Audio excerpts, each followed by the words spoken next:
Le focus à présent, comme annoncé dans le sommet de cette émission, nous recevons pour vous, pour l'invité, pour ce numéro de Sport Plus, Marouane Salou, porte-parole du Conseil national des supporters du Bénin. Bonjour à vous, Marouane. Bonjour Anaël, bonjour à toutes et à tous. Bonjour à vous Alexandre Besson, vous restez sur ce plateau pour conduire les échanges avec moi. Et comme annoncé, nous le recevons dans le cadre des activités du Conseil national des supporters, mais on ne va pas nous empêcher de vous poser cette question-là avant déjà d'aborder le vif du sujet. Aujourd'hui, les Guépards locaux, une fois encore éliminés au championnat d'Afrique des Nations. Quelle est votre sensation en tant qu'acteur du football béninois? Un sentiment de déception, de grosse déception, parce que je me dis, ça fait 6 ans qu'on ne tire pas leçon de nos différentes éliminations. C'est la 3e fois. La véritable bonne note de cette élimination, c'est que cette fois-ci, on a marqué un but. Les 2 premières fois, ça s'est passé sans qu'on ne marque le moindre but. C'est juste pour rire, mais je crois que ça fait 3 éliminations. Il faut tirer le son de ces éliminations parce que sans avoir des joueurs extraordinaires dans notre championnat, nous avons de bons joueurs. Nous avons des jeunes prometteurs. C'est vrai que notre championnat n'est pas la première ligue, notre championnat n'est pas le Calcio.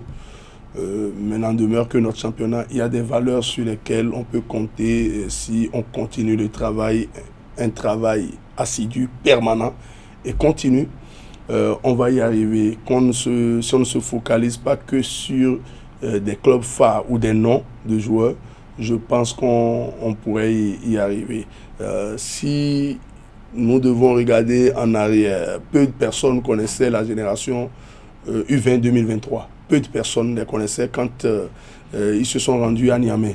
Et ces garçons-là, vaillamment, ont mouillé le maillot. Aujourd'hui, un certain nombre se retrouvent directement en équipe nationale A. La preuve que la construction de notre football, il y a quelque chose qui ne va pas. Parce que quand vous quittez l'équipe U20, il y a des paliers. Il y a les U23, il y a l'équipe locale. Directement, quand ça va dans l'équipe A, ça veut dire qu'on a un problème de formation.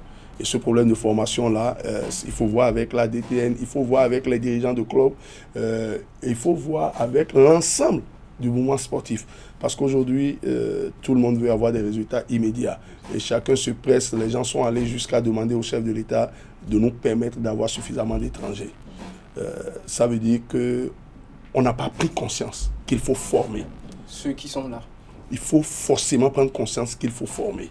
Et tant qu'on ne va pas comprendre que la meilleure manière de gagner dans la durée et de s'inscrire, comme le fait actuellement le Sénégal, comme l'a fait pendant longtemps en équipe de catégorie, le Mali et d'autres pays comme la Côte d'Ivoire, quand on ne va pas comprendre le langage du football, qu'est la formation à tout point de vue. Aujourd'hui, c'est heureux, la Fédération béninoise de football a compris et a commencé par former les formateurs.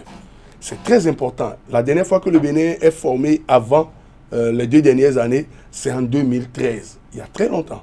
Et donc, il faut qu'on continue de former. Et quand nous allons former davantage d'entraîneurs, de médecins sportifs, de kinés et autres, nous allons penser à nos enfants. Parce qu'aujourd'hui, l'enfant, vous m'excusez le terme, qui est venu de l'Ouest ou de l'Est, ne peut pas vaillamment défendre le drapeau comme l'enfant qui est né à Plaroué, comme l'enfant qui est né à Djougou, à Materi. Il y aura toujours une différence. L'un se sentira en train de rendre service, comme nous l'a dit, il y a un moment, quelqu'un, un international béninois qui nous a dit clairement dans la figure qu'il est venu rendre service au Bénin. Si on ne veut plus entendre ça, il faut former nos enfants. Il faut aller au fin fond du Bénin, aller les chercher, leur donner de la matière, être patient et le fruit va venir. Parce que vous ne pouvez pas semer tout de suite et récolter. Ça dit déjà que nous devons être patients également envers déjà le sélectionneur Moussala Toundji, puisque beaucoup de voix s'élèvent déjà pour réclamer en quelque sorte son départ. Vous savez, au Bénin, nous sommes 13 millions, à peu près 13 millions d'habitants, donc c'est autant de sélectionneurs. Moi, je ne suis pas Moussala Toundji, j'aurais été à sa place. Ce n'est pas évident que je fasse les mêmes choix que Moussala Toundji. Cela ne fait pas de moi un technicien avéré. Et ce n'est pas en choisissant les meilleurs aussi que vous pouvez faire un résultat. Qu'ils nous souviennent qu'en 2000, la France championne du monde. En 2002, s'est retrouvée avec 3 meilleurs attaquants du championnat italien, du championnat anglais et du championnat français. Et ces 3 réunis faisaient 72 buts. Ils ont été à la Coupe du Monde, ils n'ont pas pu marquer un seul but. Ce n'est pas pour justifier, ce n'est pas pour dire que les choix de Moussa sont judicieux. Mais je dis, un entraîneur, c'est un tout. Vous choisissez des meilleurs, mais vous choisissez des gens qui peuvent jouer ensemble, intelligemment ensemble. Il faut miser pour la cohésion. Il faut miser pour la cohésion. Moussa l'a fait sur 3 compétitions. Je pense que lui-même est le meilleur juge de sa performance. Nous ne pouvons que supputer. Mais Moussa est le meilleur juge de sa performance. Alexandre Besson, une question. Oui, je pense que pour quand même renchérir un peu ce que M. Marwan Sall a dit, je préfère plus prendre sa chute qui dit que Moussa Latondi, il est bien, comment on appelle, il est appelé lui-même à évaluer un peu ces 3 expériences qui se sont soldées par des échecs. Il est appelé lui-même quand même à évaluer, à pouvoir prendre les décisions nécessaires. Mais également, je pense que l'employeur également doit quand même essayer, réfléchir également, parce que c'est à l'employeur qui sait la suite de la politique mise en place. Et moi, je suis vraiment encore heureux que M. Marwan ait plus mis l'accent sur la formation, sur la durée. Si nous voulons avoir le résultat qu'il faut, parce que ça fait pratiquement 4 saisons de championnat professionnel où on joue correctement. Certains diront que mais on peut bel et bien avoir de très bons joueurs, mais on peut certes avoir de bons joueurs, mais si on ne formait pas, est-ce que ceux qui sont là, parce que c'est pratiquement, on risque d'avoir des résultats en dents de scie, et malheureusement, pour le moment, ça ne donne pas, ce qui nous amène à revoir vraiment la copie. Il faut former, il faut forcément imposer aux clubs qu'ils aient vraiment de la pépinière pour qu'ils forment, parce qu'il y a l'expérience des U17 qu'on a démarré à travers ce championnat. Malheureusement, vous verrez, sur d'autres stades, ça joue, sur d'autres, ça ne joue pas simplement parce que quand on va un peu en arrière, certains n'avaient pas cette politique en leur sein. Et malheureusement, ils sont surpris par l'adhésion de l'instance de la fêtière du football au plan national. Malheureusement, pour nous, il va falloir vraiment revoir cette copie-là. Merci à vous, Alexandre. On va aborder le sujet même pour lequel notre invité est là. Le Conseil national des supporters. Aujourd'hui, le Bénin a des échéances à venir. Notamment un déplacement déjà du côté d'Abidjan qui est chez nous aujourd'hui, mais c'est un déplacement, on va quitter le Bénin pour là-bas. Comment le Conseil national se prépare pour ces échéances-là? Mais avant toute chose, je voudrais, avec votre permission, dire merci à la communauté béninoise résidant à Abidjan. Pas qu'à Abidjan, Abidjan et environ. Je vais parler de ceux de Dabou, je vais parler de ceux de derrière Ouaf, ceux de Gonzac, ceux d'Adjamé, Abidjan-Ville et tous ceux qui sont venus de l'intérieur d'Abidjan pour accompagner le Conseil national des supporters. Vous savez, cet élan de solidarité, cet esprit patriotique que j'ai découvert chez ces Béninois-là, nous interpelle. Nous qui sommes restés, nous qui sommes au pays, et nous qui pensons que quand les Guépards jouent, c'est la fédération, c'est le ministère, ça n'engage que les sportifs. Non. Ils ont montré qu'il s'agissait du drapeau béninois.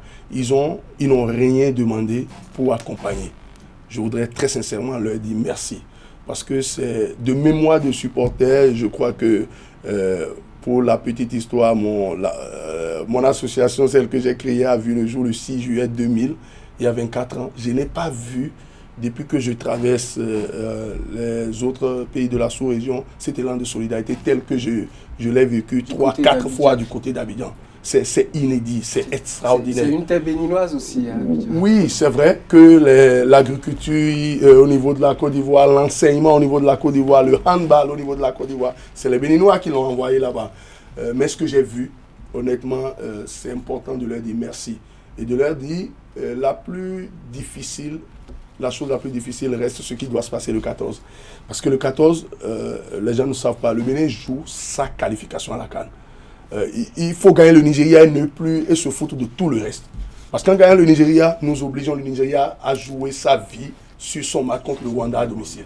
Et donc, ce qui va nous donner la qualification. Ce qui va nous donner directement la qualification. Donc pour cela, le CNSB a l'habitude, depuis que le CNSB est créé, déjà dit la FEBAS, ensuite le CNSB, de se mobiliser.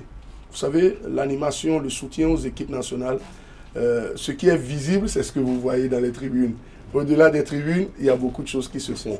Et d'ailleurs, nous avons commencé depuis quelques semaines, à travers les offices religieux, à travers tout ce que nous avons de culturel pour inviter le peuple, l'esprit de la nation Bénin à être avec les guépards. Parce que vous avez beau être des joueurs expérimentés, il y a des jours sans. Et donc nous appelons tout ce que nous avons comme divinité, le Dieu, l'absolu, de les accompagner afin que ce 14-là soit le jour le plus important de leur vie. Que ce soit le jour où tous seront chanceux dans les deux surfaces. Parce qu'il ne suffit pas d'être chanceux dans sa propre surface. Il faut l'être aussi de l'autre côté pour marquer des buts. Voilà. Donc, nous implorons et nous faisons ce que nous pouvons faire. Ça, ce n'est pas visible. Et l'autre chose que vous pouvez voir, vous ne voyez pas assez, ce sont les répétitions. Ça se fait au stade général. Au stade général, oui. Vous avez le rendez-vous, ça se fait le mercredi. Et le samedi, on se prépare au tout dernier, avant de prendre le départ le lundi, dans l'après-midi, sur Abidjan. Parce que cette fois-ci, il faut s'y rendre tôt. Il faut ratisser l'âge pour que le stade soit au moins rempli aux 2/3. Parce que nous avons vu la dernière fois, c'était les 2 tribunes latérales qui étaient remplies.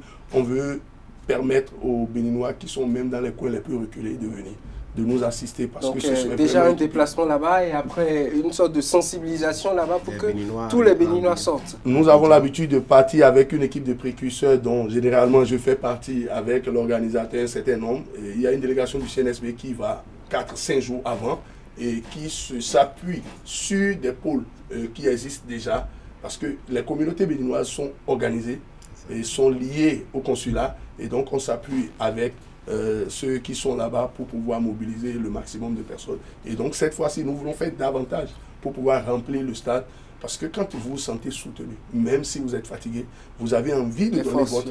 Voilà, parce qu'il s'agit de la patrie. Et cette patrie-là, pour tout ce que nous avons traversé depuis 2019, elle mérite de se retrouver au Maroc. Et pour se retrouver au Maroc, c'est vous et nous, c'est tous les Béninois. Où que vous soyez le 14, vous devez savoir que vous êtes en mission pour la patrie.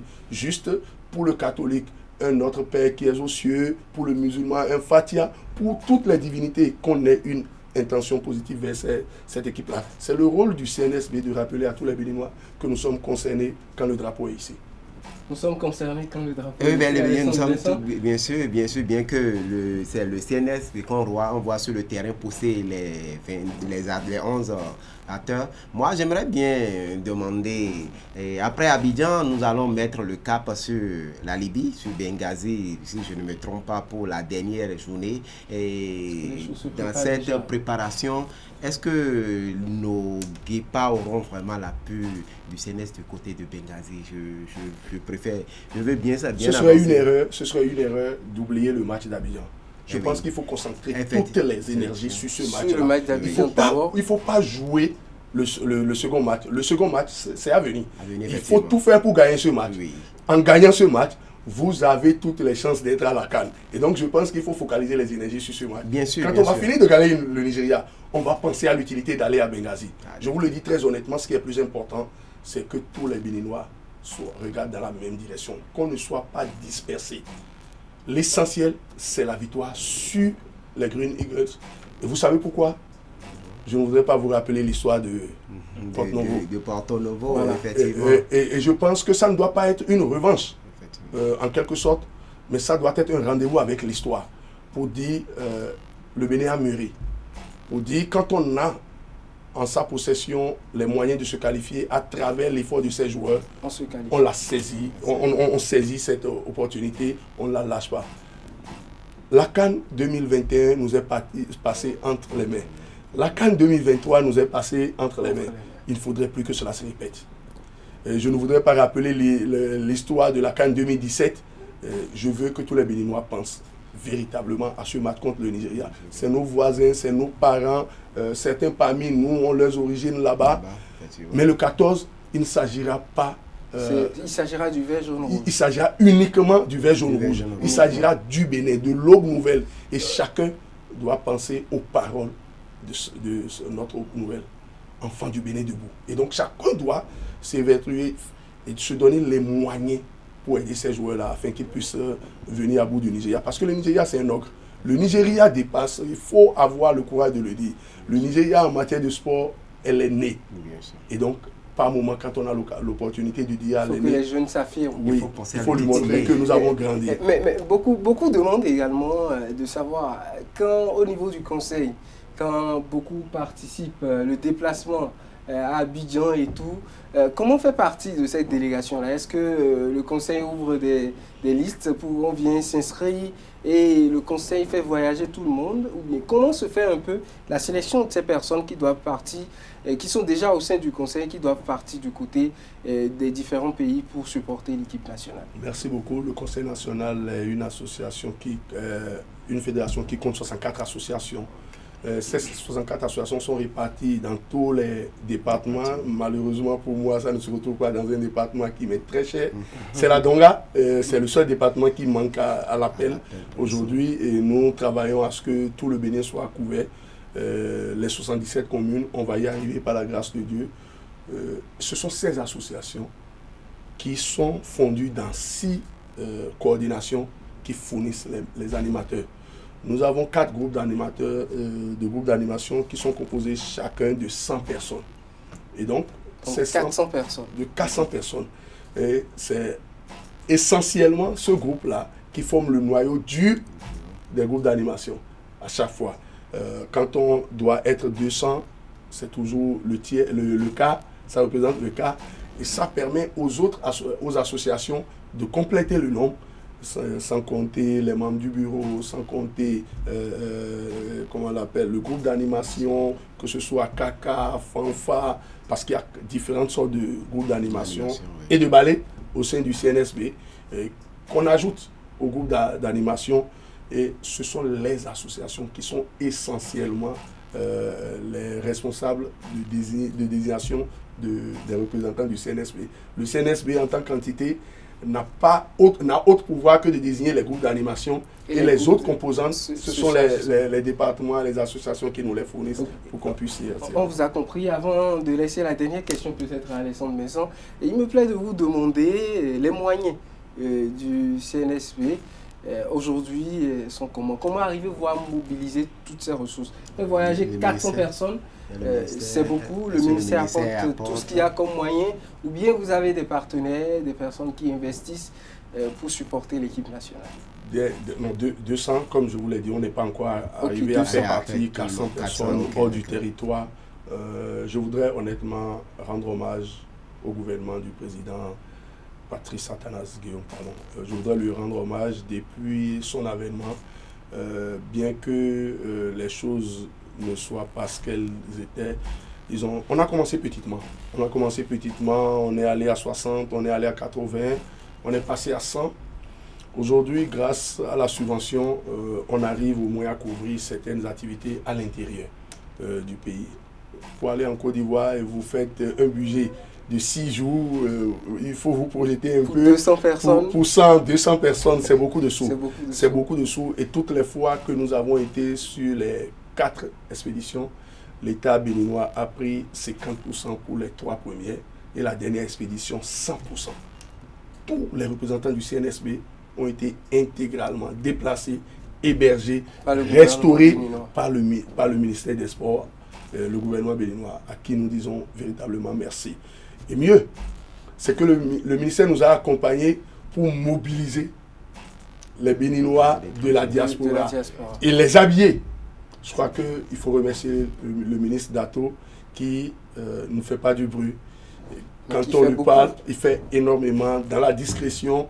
Je crois qu'il n'a pas voulu même qu'on communique autour de ce qui se passe entre le CNSB et lui, mais ce serait ingrat de notre part de ne pas reconnaître ce que fait l'État béninois à travers le ministère des Sports pour le CNSB, parce que après les 3 premières éditions, nos cotisations, nos amis, parce que chacun de nous, nous avons des amis passionnés qui sont dans les... Ça c'est aux charges internes. Les relations. Oui. Les relations nous ont permis de couvrir un certain nombre de dépenses lors des premiers voyages. Mais à un moment donné, on était éreinté, on ne savait pas où mettre de la tête. Et lors du dernier voyage, le ministre nous est venu en appui en secours. Est-ce que si je vais appeler ça en appui? Non. Il est venu tout prendre en charge. Il nous a accompagnés du début jusqu'à la fin. Nous espérons qu'il en fera autant, sinon mieux, pour qu'on soit davantage nombreux là-bas et qu'on mobilise beaucoup plus de Béninois là-bas afin que le 14 octobre ressemble peut-être au 1er août. Alessandre Besson, une dernière question. Oui, ma dernière question, ça va être plus par rapport au fonctionnement au niveau du Conseil national des supporters du Bénin. J'aimerais bien savoir, c'est quoi la relation entre le Conseil national des supporters et les clubs de supporters au niveau de nos clubs du championnat professionnel. Je mets l'accent surtout dessus par rapport au match des Dragons. Non, je parle Dadier, même quand Dadier était en Coupe africaine, on a vu le conseil lors de la réception de El Kameni Warrior ici, pour le match contre RS Berkane également, on a vu un peu les supporters se mobiliser. J'aimerais bien savoir, c'est quoi les relations entre les supporters des clubs et le Conseil national des supporters? Partout où il y a le drapeau national, le Conseil national des supporters répond. Je vais vous dire, vous allez vous demander, mais pourquoi dans d'autres, face à d'autres disciplines, dans d'autres contingences, on n'est pas là? Si nous n'avons pas le calendrier, nous n'avons pas l'agenda d'une fédération, on ne peut pas être là. Voilà. Vous allez nous voir de façon répétée aujourd'hui au niveau du handball, au niveau du volley. Au niveau de la pétanque. Au niveau de la pétanque, on est présent parce que nous avons l'agenda et nous arrivons à le calibrer sur notre agenda. Au niveau du football, le Conseil national des supporters n'a pas une relation particulière avec les clubs.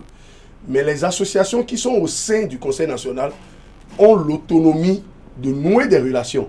Il y a plein d'associations au niveau du Conseil national des supporters qui sont liées au Dragon, à Dadier. Par exemple, Adzef Monokoufo est lié à Dadier. N'Djamena est lié au Dragon. Vous allez voir, les femmes leaders, c'est lié au Requin. C'est cette possibilité que les thèses du Conseil national offrent aux associations qu'elles existent au-delà du Conseil national des supporters. Elles doivent pouvoir poser des actes, elles doivent faire des activités pour qu'on sente que ces associations existent. Parce qu'en réalité, chaque association doit être en mesure de mobiliser 50 personnes au moins. Et donc, c'est normal que ces associations puissent nous démontrer leur capacité de mobilisation à travers des activités qui se font. Oui. Au niveau de Dadier et de Coton, comme vous l'avez vu dans les compétitions africaines, on sait imposer cette conduite-là.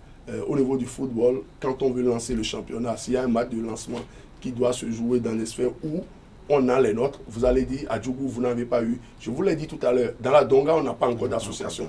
La première édition du championnat national du Bénin qui a été lancée à Parakou, le Conseil national était présent parce que nous avons 4 associations dans ce département-là. Ça a été facile de les mobiliser. Et aujourd'hui, quand il y a de ces matchs-là, on est obligé de venir aider parce que nous avons envie que les gens s'intéressent à notre football. Nos stades sont de plus en plus vides. Quel rôle nous jouons pour remplir nos stades? Et le peu de spectateurs qui viennent doivent savoir le rôle qu'est celui du supporter. Et donc le Conseil national des supporters est là pour passer le message du fair play, pour éduquer les spectateurs qui viennent au stade quand il y a de ces matchs-là. Et donc ce n'est que des occasions pour nous de passer le message, de dire que nous existons. Nous n'existons pas seulement pour les équipes nationales, mais nous existons aussi pour les clubs quand elles sont en compétition internationale. C'est pour ça que vous nous avez vus, mais sinon on n'a aucune relation particulière avec une discipline. Le Conseil national des supporters est là pour toutes les disciplines sportives du Bénin. Merci à vous, Marwan Salou. Merci d'avoir répondu présent à notre invitation. Merci également, Alessandre Besson. Chers amis internautes, merci d'être restés avec nous. C'est la fin de ce numéro de Sport Plus. On se retrouve la semaine prochaine pour d'autres actualités, d'autres invités et d'autres décryptages pour vous faire comprendre l'actualité sportive. À bientôt.